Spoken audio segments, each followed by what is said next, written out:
ఎన్నికల్లో జాగృతి పోటీ చేయటం లేదని ప్రకటించారు కల్వకుంట్ల కవిత.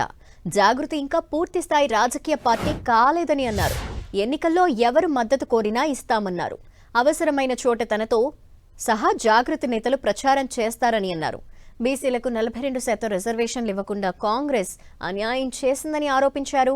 కావాలనే హరీష్ రావుకి నోటీసులు ఇచ్చి డైవర్షన్ చేస్తున్నారని ఆరోపించారు. బీసీ రిజర్వేషన్ గురించి అడగకుండా డైవర్షన్ పాలిటిక్స్ చేస్తున్నారని మండిపడ్డారు. ఫోన్ ట్యాపింగ్ కేసు తుది దశకు చేరుతుందనే నమ్మకం లేదని అన్నారు కవిత. మాకు చాలా మంది ఫోన్లు చేస్తున్నారు, జాగృతిగా మీరు మద్దతు ఇవ్వండి అని. మేము ఇంకా ఫుల్ ఫ్లెజ్డ్ పొలిటికల్ పార్టీ కాలేదు, ఎన్నికల్లో పోటీ చేసే పరిస్థితి లేదు.